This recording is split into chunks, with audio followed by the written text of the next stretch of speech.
Bonsoir à tous, bienvenue à ce 19h15 au sommaire de l'actualité ce soir.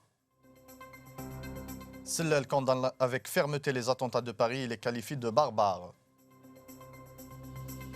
Le président du mouvement pour l'édification nationale Ahmed Den, Daesh est le plus grand fléau dont est victime la société musulmane. L'armée nationale populaire confère un intérêt particulier à la promotion du droit international humanitaire et au respect des droits de l'homme. International, la parlementaire espagnole Marisa de Simón met la pression sur son pays pour assumer sa responsabilité envers le peuple sahraoui. Le Premier ministre Abdelmalek Sellel a condamné hier avec la plus grande fermeté les attaques terroristes perpétrées vendredi soir à Paris, les qualifiant de barbares. Nous condamnons avec la plus grande fermeté ces actes barbares que la morale réprouve en ce qu'ils constituent une atteinte grave aux valeurs de la civilisation humaine, a écrit M. Sellel dans un message adressé à son homologue français. Abdelhak Bouatoura.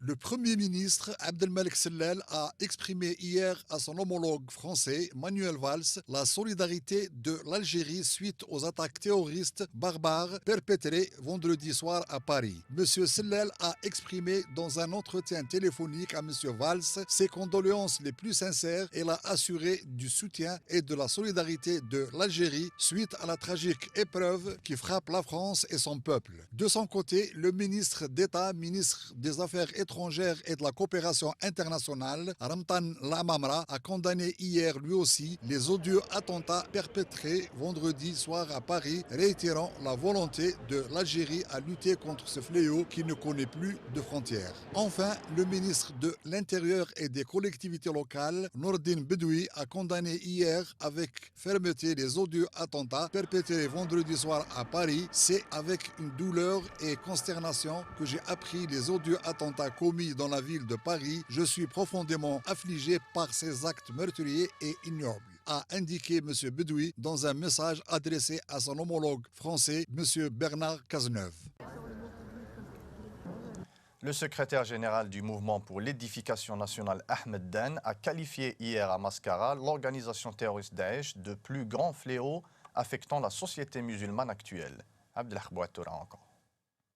Lors d'une rencontre avec les jeunes de sa formation politique tenue à la maison de culture Abbé Ras al-Nasiri de Mascara, M. Den a souligné que le plus grand fléau dont est victime la société musulmane aujourd'hui est l'organisation terroriste Daesh, créée par des partis étrangères au sein de la nation musulmane pour semer la violence et l'extrémisme et détruire les valeurs de l'islam, religion qui prend la paix, la sécurité et le progrès. Ces partis occultes croyaient que cette sinistre organisation pouvait nuire seulement aux Arabes et aux musulmans. Mais le fléau s'est propagé à d'autres nations, comme le confirment les attentats que nous condamnons avec force survenus vendredi dernier en France ou l'attentat de l'avion russe dans le Sinaï, a ajouté le secrétaire général du MEN. D'autre part, M. Den s'est élevé contre les récentes déclarations du roi du Maroc concernant l'Algérie. Les autorités marocaines qui parlent aujourd'hui de nos frontières tracées par le sang des Chouhada visent à déstabiliser l'Algérie en laissant passer des centaines de tonnes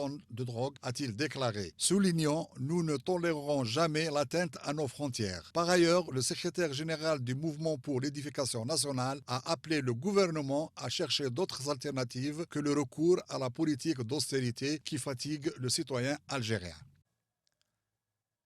L'armée nationale populaire confère un intérêt particulier à la promotion du droit international humanitaire et au respect des droits de l'homme à travers l'organisation avec le Comité international de la Croix-Rouge, la 9e édition de l'atelier pour officiers supérieurs sur les règles internationales régissant les opérations militaires ouvert samedi à Alger. Yamina Bahir. Selon le CICR, citant un responsable au ministère de la Défense nationale, l'ANP confère un intérêt particulier à la promotion du droit international humanitaire et au respect des droits de l'homme à travers la co-organisation de cette 9e édition du SUIRMO et sa participation aux différents ateliers organisés durant les précédentes éditions. Le même responsable a ajouté que les relations historiques qui lient le CICR à l'Algérie et qui remontent à la période de la guerre de libération témoignent de l'intérêt particulier que porte l'ANP au droit international humanitaire. Le président du CICR a indiqué pour sa part qu'aujourd'hui, la complexité des conflits armés pose des défis dans l'application des normes du droit de la guerre, que ce soit pour les humanitaires ou les militaires. doutant que ces conflits ont des conséquences humanitaires dramatiques sur les civils. Le directeur du SWIRMO, Christophe Deschards, a souligné de son côté que cette 9e édition, qu'abrite l'Algérie, vient rappeler la nécessité de prendre en compte les normes du droit international pertinentes lors de la planification et la conduite des opérations militaires, qu'il s'agisse des missions de combat ou de missions de maintien de l'ordre, et de veiller à ce que ces normes fassent partie intégrante de la doctrine militaire, de l'éducation, de l'entraînement, des équipements et des systèmes de sanctions. Prennent part à cette édition organisée pour la première fois dans un pays arabe et pour la seconde fois au niveau africain, plus de 80 officiers supérieurs du monde entier. Elle permettra d'étudier l'opportunité de créer au cours des prochaines années une classe en langue arabe qui viendra renforcer les classes existantes. Éducation, la charte de l'éthique de l'éducation nationale visant à garantir la stabilité du secteur sera signée durant la dernière semaine de ce mois de novembre, a annoncé samedi à Alger la ministre de l'Éducation nationale, Nouria Benrabrit. Madame Benrabrit a indiqué que la signature de la charte de l'éthique du secteur se fera la dernière semaine du mois courant, rappelant que son département avait déjà annoncé que cette signature interviendrait à partir de la mi-novembre, en réponse à une question relative à la position du CNAPEST qui a exprimé son refus de signer la charte. Madame Benrabrit a noté que ce syndicat est libre de se démarquer, mais nous sommes un peu atterrés que des syndicats puissent remettre en cause une disposition fondamentale qui est la mise en place d'un consensus entre nous, a-t-elle commenté, ajoutant que cette charte est le consensus sur la base duquel doit travailler la communauté du secteur de l'éducation. Tout en affirmant que 2 syndicats ont déjà enrichi le texte, la ministre s'est dit confiante quant à la bonne foi de ceux qui veulent signer, ce qui signifie selon elle que nous sommes d'accord pour aller vers une école de la qualité. Cela nécessite certainement des conditions, et l'une des conditions est la stabilité, a-t-elle soutenu.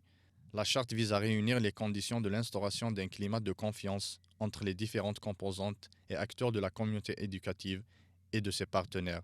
Cette confiance doit résulter du respect par tous des rôles dévolus à chacun. Elle pourra conduire à l'instauration dans tout le système éducatif d'un climat de sérénité et de stabilité indispensable à la mise en œuvre de nombreuses actions qui doivent être accomplies pour élever le niveau des performances pédagogiques, de la qualité de la gouvernance et du respect de l'éthique et de l'équité.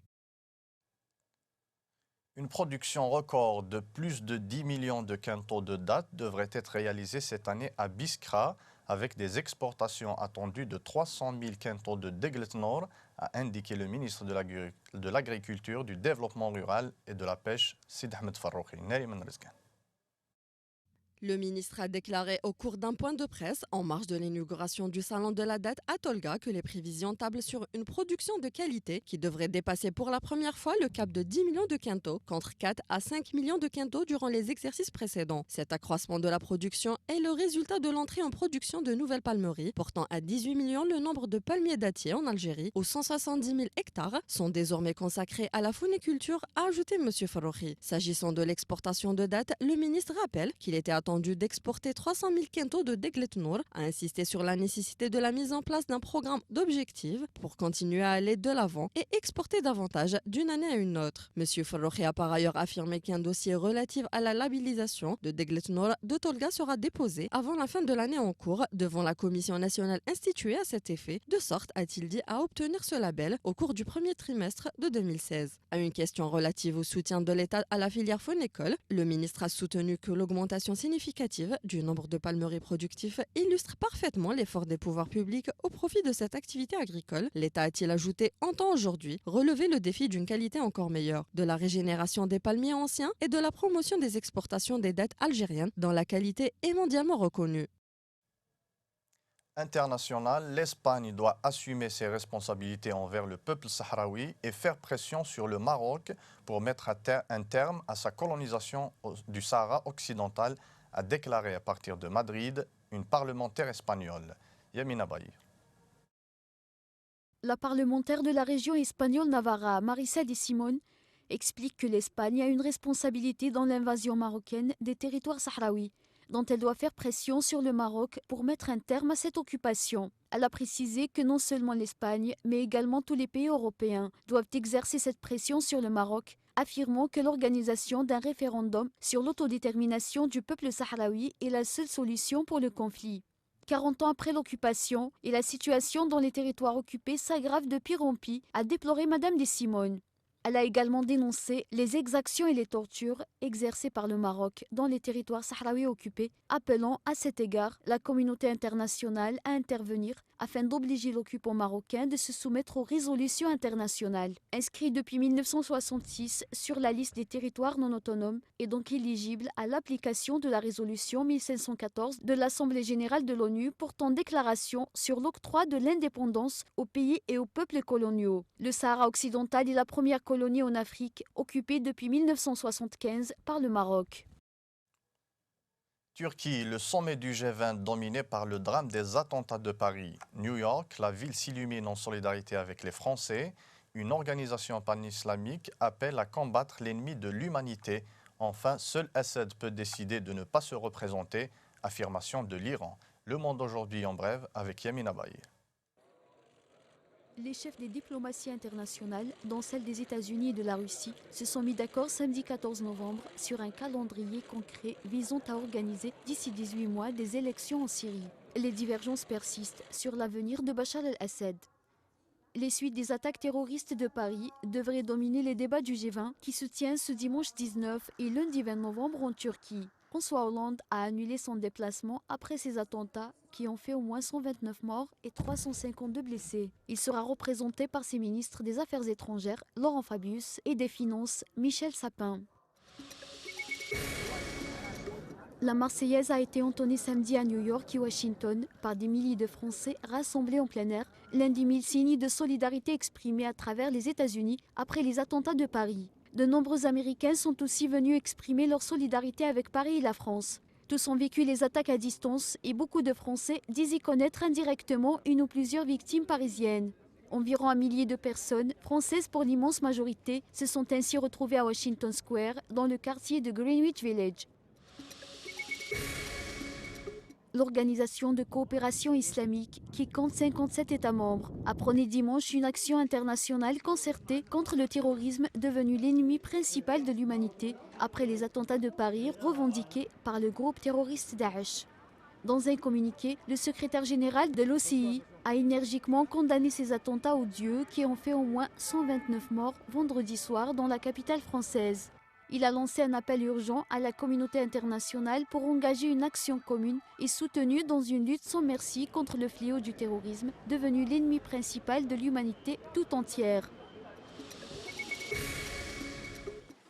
L'Iran, principal soutien régional du régime syrien, a souligné ce dimanche que seul le président syrien Bachar al-Assad pouvait décider de ne pas se représenter aux futures élections au lendemain de la réunion de Vienne. Le groupe international de soutien à la Syrie, comprenant une vingtaine de pays et organisations internationales, a annoncé samedi à Vienne une feuille de route pour une transition politique en Syrie avec des élections d'ici 18 mois, mais n'ont pas trouvé d'accord sur l'avenir du président syrien.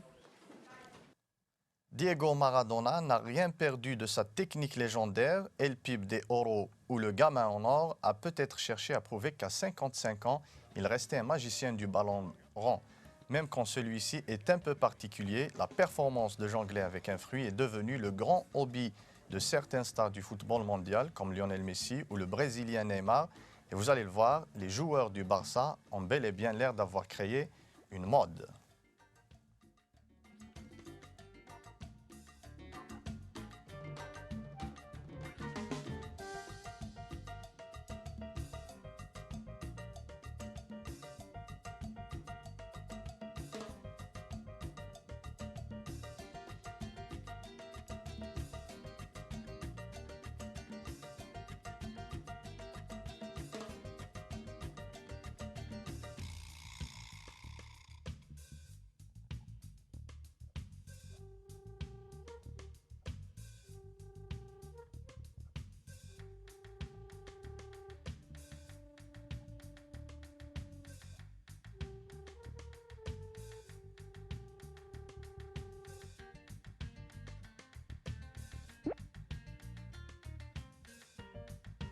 C'est la fin de ce journal. Merci de l'avoir suivi. Excellente soirée à tous.